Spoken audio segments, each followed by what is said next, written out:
Yo veo más como una cuestión de que lo que quieren hacer es la checa. ¿Tú cómo haces la checa? Desacreditando a la policía actual, cosa de que la misma gente los mate a palos, o sea, tú te enteras que tal persona es policía y le cae una patota y los matan a palos. Y pones tu propia policía, ¿no? Como una especie de checa 2.0, ¿no? Es la idea de lo que se quiere hacer en Chile. Incluso hay infiltrados dentro de la institución que son de la cuestión gramsciana, ¿no? De los que quieren precisamente acabar con la institución están dentro de la institución. Entonces, cuando tienes un caso de eso, y ahora que es tan fácil hacer caer una institución, si en esta sociedad de control, digamos, es tan fácil hacer que las instituciones ya están medio desprestigiadas todo de por sí. Creo que ese es el objetivo.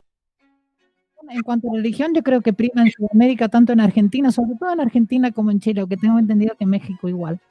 Prima esta cuestión ultra-nietzscheana, feminista, radical, verdadero, un profundo odio a la Iglesia Católica. Ahí tienes esa fusión, que eso Stalin, por ejemplo, no tenía. Stalin se dio cuenta de la utilidad de la Iglesia. Si bien los bolcheviques persiguieron mucho a los religiosos, al final Stalin le acaba encontrando le da la vuelta y le saca partido a la Iglesia ortodoxa y eso después. Creo que el fascismo realmente es una derecha más, por dos razones principales. Si se dice que no es derecha por ser anticapitalista, entonces la derecha más derecha de todas, la reaccionaria, la tradicionalista, la carlista, esa tampoco sería derecha, entonces es absurdo. Y luego, por otra parte, los fascismos, si se aliaron con alguien, fueron con derechas, nunca con izquierdas. Entonces yo creo que está completamente legitimado meter al fascismo dentro de las derechas.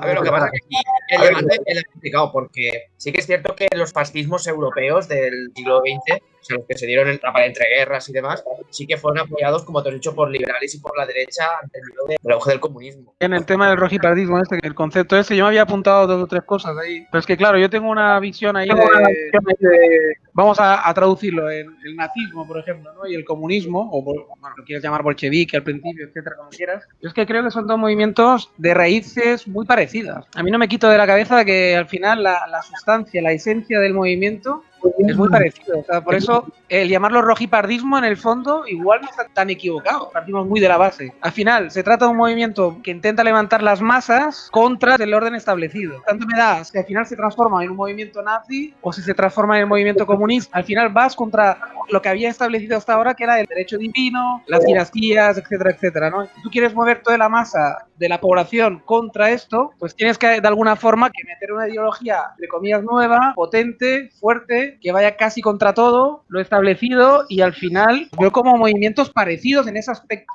Punto número 1. Se explicó mal lo que es el posicionismo y surgió el fascismo. También se explicó un poquito mal todo referente al nazismo con el comunismo, con el bolchevismo. Todas estas doctrinas no se diferencian ni en extrema derecha ni en extrema izquierda. ¿Por qué? Por la sencilla razón de que todas nacen del seno del marxismo. Son todos de izquierda.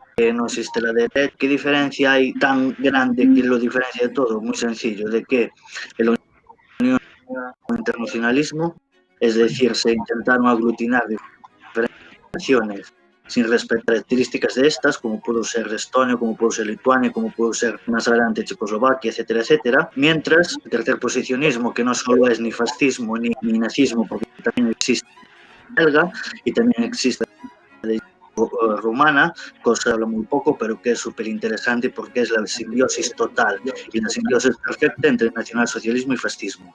Pero bueno, partiendo de esto, hay que entender de que todos los tercerposicionismos que surgen como contraposición del comunismo más radical o más esencial, y es la idea de nación. Por lo tanto, el internacionalismo soviético, en este caso, que fue la madre del cordero de lo que sucedió dentro del comunismo a lo largo del siglo XX, contradictorio a la idea de paz, la idea de nación. Por eso se creó el fascismo, pero el fascismo aparte también tiene la diferencia del corporativismo. El corporativismo también es una simbiosis entre el capital privado y el capital público. Hay algo muy importante que es también de que el mismo no cree en el concepto de raza. El concepto raza, más allá de una serie de características antropológicas, también son una serie de características culturales y religiosas que todos los tercerposicionismos, incluso el rexismo belga, que el rexismo también digno de estudio porque es totalmente diferente al resto, lo catalogan dentro de la raza porque es una serie de características que diferencian a un colectivo de los demás. Pero también existe el concepto de territorio. Mientras que la Unión Soviética territorialmente es expansiva, el fascismo y el nacionalsocialismo, el rexismo, es decir, vamos a tomar como palabra el tercerposicionismo, no es para nada imperialista, simplemente quiere aglutinar a los individuos y colectivos que tienen sus mismas características raciales. Que raza no es solo una serie de características físicas del individuo, sino que también es una serie de características dentro del colectivo. Partiendo de todo esto, es aceite, puesto que ese concepto o una doctrina nació como respuesta a la otra, jamás pueden ser dos ideas de unión. Aparte de esto, no sé quién lo dijo, bueno, da igual, el tema del tercer posicionismo argentino. En Argentina jamás existió un tercerposicionismo y nunca existirá. Se puede repetir esa milonga 40.000 millones de veces que jamás será verdad. Justo a raíz de todo lo que se ha dicho, he sacado un texto que trabajamos el año pasado. Voy a leer un fragmento de Carl Schmitt sobre el parlamentarismo. Y dice así: por otra parte, bolchevismo y fascismo son, como cualquier dictadura, antiliberales, pero no necesariamente antidemocráticos. Forman parte de la historia de la democracia algunas dictaduras, ciertos cesarismos y otros ejemplos menos comunes, extraños a las tradiciones liberales del pasado siglo. Deformación de la voluntad del pueblo, creando así la homogeneidad. Es propio de las ideas no democráticas generadas en el siglo XIX a partir de la penetración de las máximas liberales. Considerar que el pueblo solo puede expresar su voluntad, de modo que cada ciudadano por sí mismo, en el más profundo secreto y en total aislamiento, es decir, sin salir de la esfera de lo privado e irresponsable, bajo medidas de protección reservado, como dispone la ley electoral del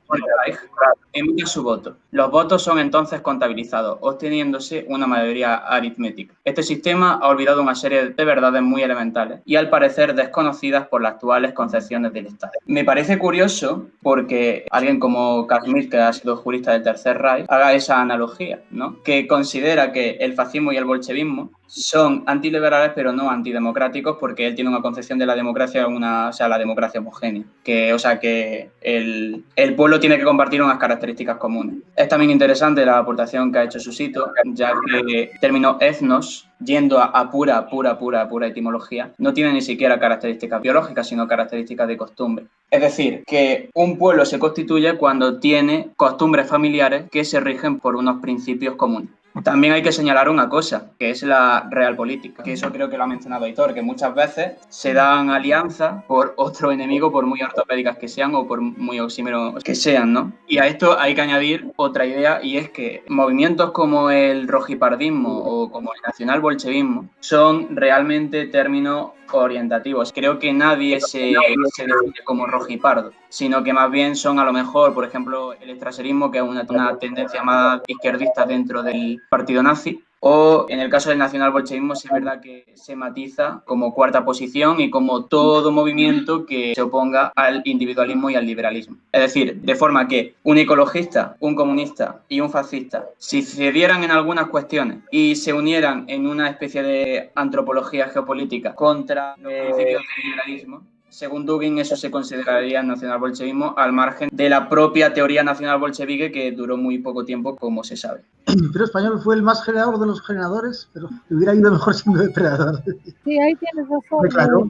El imperio lo hace la reina Victoria, pero las bases de la industria. Yendo a lo rancio, Daniela, que es más noble y más idealista, el imperio generador o el depredador. Claro, el depredador básicamente a beneficiarme yo todo lo que pueda. El otro tiene más de cantidad en el sentido del honor. Es que supuestamente cada imperio tiene etapas generadoras y etapas depredadoras, aunque después algunos hagan esa lectura de que hay imperios generadores e imperios depredadores. Sí, eso es importante. Es que eso también lo decía con Francisco, es importante porque los materialistas filosóficos también dicen que en toda generación implica cierta depredación y toda depredación implica cierta generación. O sea, no solo que haya etapas más depredadoras o más generadoras, sino que al mismo tiempo que se genera se depreda. La cosa es que digamos que se está orientado más a la generación depredación porque esté orientado más a la depredación.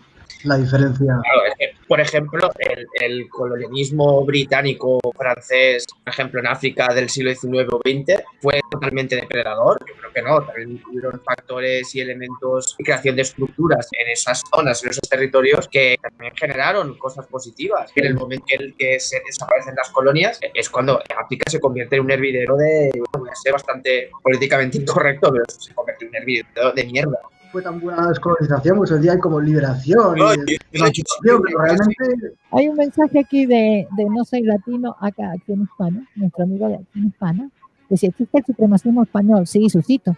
Entre comillas, es muy matizable. Pero Susito lo dijo el otro día, ¿no? Es que él directamente utiliza otro lenguaje, es decir, todos tenemos nuestros mapas semánticos. Un liberal no habla de lo mismo cuando utiliza propiedad privada que un marxista. Entonces, pues bueno, tiene su lenguaje. Lo cierto es que, por ejemplo, el supremacismo español no es esencialmente racista o racialista, aunque haya algunas corrientes germanófilas, pero sí hay un relato histórico dominante que sí es supremacista. Hay que tener mucho valor para decir que la nación española nace con los rayos visigodos. Es una tradición de relato que se asentó muchísimo durante la historiografía franquista, aunque Meléndez Pelayo y toda esta gente no lo fuera. De hecho, los historiadores tienen un serio problema con combatir esa corriente. Que bueno, que España... es decir, ya no es que existan desde el reino visigodo, que esos son amateurs. Hay gente que dice, no, ya los celtas de Iberia. Bueno, es que eso es una barbaridad decirlo. Ese discurso está dentro del supremacismo español.